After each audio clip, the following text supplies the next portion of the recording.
Hello viewers, good morning. সবাই কেমন আছো? আশা করি সবাই খুব ভালো আছো। আজ বুধবার, আমার উইকেন্ডের পরের দিন। আজ আবার সকাল সকাল উঠতে হলো, কারণ অফিস বেরোতে হবে। তাই বেশি দেরি না করে উঠে পড়লাম ঘুম থেকে।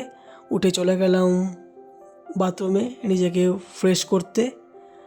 সবাই সত্যি কথা, ছুটির পরের দিন তাড়াতাড়ি ঘুম ভাঙতেও চায় না, আবার ঘুম থেকে উঠে অফিস যেতেও ইচ্ছা করে না, কিন্তু কিছু করার নেই, অফিস তো যেতেই হবে। তাই টাইম ওয়েস্ট না করে তাড়াতাড়ি নিজেকে ফ্রেশ করে চলে আসলাম নিচের ঘরে। আর যা গরম পড়েছে, ফ্যান ছাড়া তো থাকতেও পারছি না। তাই গামছা দিয়ে নিজের মুখের জলটা মুছে নিলাম, নিয়ে এবার বিছনাটাকে ভালো করে গুছাই। বিছনাটাকে পরিপাটি করে টান টান করে বালিশগুলোকে থেবড়ে থুবড়ে ভালো করে রেখে একটু যাবো ছাদে। অনেক দিন ছাদে যাওয়া হয় না। আর আমার বাবা ছাদে অনেক ফুল গাছের বাগান চাষ করেছে। বেসিক্যালি বাবা ফুল গাছ লাগাতে খুব ভালোবাসেন। আমাদের বাড়ির নিচে বাইরেও আছে ফুল গাছ। তাই চলো আজকে তোমাদের একটু আমাদের ছাদটা একটু ঘুরে দেখাই। আমার এইদিকে বিছনা গোছানো হয়ে গেল, যাচ্ছি একটু ছাদের দিকে। চলো ঘুরে আসি। এই সিঁড়ি দিয়ে উঠছি ছাদে। আমার বাবা অনেক রকম গাছই লাগিয়েছে, কিন্তু আমি সেই গাছগুলোর নাম জানি না। একদিন জেনে তোমাদেরকে জানাবো। আর তোমাদের বাবারাও কি এরকম ছাদে গাছ লাগায়, ফুল গাছ লাগাতে খুব ভালোবাসে? অবশ্যই আমাকে কমেন্ট করে লিখো। এই দেখো কতগুলি ফুল গাছ, কিন্তু এই একটার আমি নাম জানি না। আর আমাদের বাড়ির নিচেও ফুল গাছ রয়েছে। আর আমাদের ছাদে দুটো পার্ট, এই পার্টে বাবা ফুল গাছ লাগিয়েছে, আর একটা রেডি করে রেখেছে ফুল গাছ লাগাবে। আর ওই দিকের পার্টে এখনও পর্যন্ত ফুল গাছ কিছু লাগানো হয়নি, ফাঁকাই আছে। বাট 1 থেকে 2 মাসের মধ্যে আশা করি ওইখানেও ফুল গাছ ভরে যাবে, তখন সেই ভিডিও করেও দেখাবো। এই একটু পরে বাবা অফিসে বেরোবে, বাবা গাড়ি নিয়ে বেরোচ্ছে। এরপরে আমিও কাজে বেরোবো। আমি ছাদে আছি, তাই বাবা আমাকে নিচ থেকে টাটা করে দিল। আমি বাবাকে ওপর থেকে টাটা করে দিই। ওই যে আমার বাবা বেরোচ্ছে কাজে। বাবা কাজে যাওয়ার কিছুক্ষণের পরেই আমি বেরোবো। বাবার ছুটি রবিবার, তাই বাবার উইকেন্ড আসতে এখন অনেক দেরি। ওই যে বাবা চলে গেল, টাটা। আমি বাবাকে বাপি বলেই ডাকি। তোমরা কেউ আছো যারা বাবাকে বাপি বলে ডাকো? চলো এবার নিচে চলে যাই সকালের ব্রেকফাস্টে। সকালে ভাত, ডাল, লেবু, পটল ভাজা, আর আমার ফেভারিট আলুর চিপস।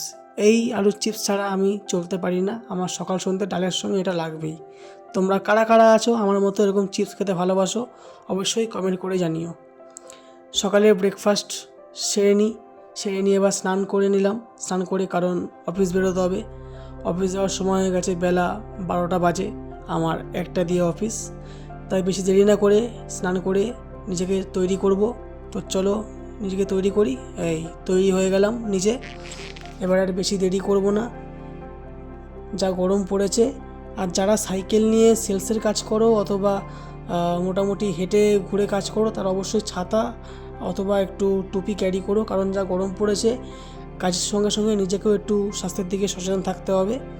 তাই বেশি দেরি না করে মাথা আঁচড়ে একটু গায়ে পারফিউম ছড়িয়ে ছিটিয়ে যাই অফিসের দিকে। ছুটির পরের দিন অফিস, গরমে বেরোতেও ইচ্ছা করছে না, কিন্তু কিছু করার নেই, বেরোতে হবে। তাই ঠাকুর প্রণাম করে লাইট অফ করে বেরিয়ে গেলাম অফিসের উদ্দেশ্যে। দেখা হবে আবার আজকে রাত্রিবেলা অফিস থেকে ফিরলাম। ফিরে যা গরম লাগছে, কিছু মানে বলার কোনো ভাষা নেই। প্রচণ্ড গরম, দেখতে পাচ্ছ পুরো ঘামিয়ে এসেছি। তাই সঙ্গে সঙ্গে নিজের ড্রেস চেঞ্জ করে চলে গেলাম ওয়াশরুমে। একটু স্নান না করলে আর শরীর দিচ্ছে না। স্নান করে বেরোলাম। স্নান করে বেরোতে না বেরোতেই আবার সেই শরীরে ঘাম চলে আসলো, কিন্তু কিছু করার নেই। গা পা মুছে চলে গেলাম ফ্যান চালিয়ে নিজের ঘরে একটু দাঁড়াই। মা অলরেডি আমার খাবার দাবার ঘরে রেখে দিয়ে গেছে ঢেকে। আমি কিন্তু ভাবছি কতক্ষণে আমি বিছানাটার মধ্যে আমি শোবো। আমার আর শরীর দিচ্ছে না, কতক্ষণে আমি গা ছেড়ে দেবো। তাই ডিনার করার আগে একটু বসে পড়লাম ফ্যানের হাওয়াতে। ফ্যান স্পিডে ঘুরছে, বাট আমার গায়ে হাওয়া লাগছে না। আজকে আমার রাতের মেনুতে ছিল সাদা ভাত, ঝিঙে দিয়ে ডাল, আলু ভাজা, আর আমার ফেভারিট কোলা রুটি। তোমরা কারা কারা রুটির সঙ্গে ভাত খেতে ভালোবাসো অবশ্যই আমাকে কমেন্ট করে জানিও।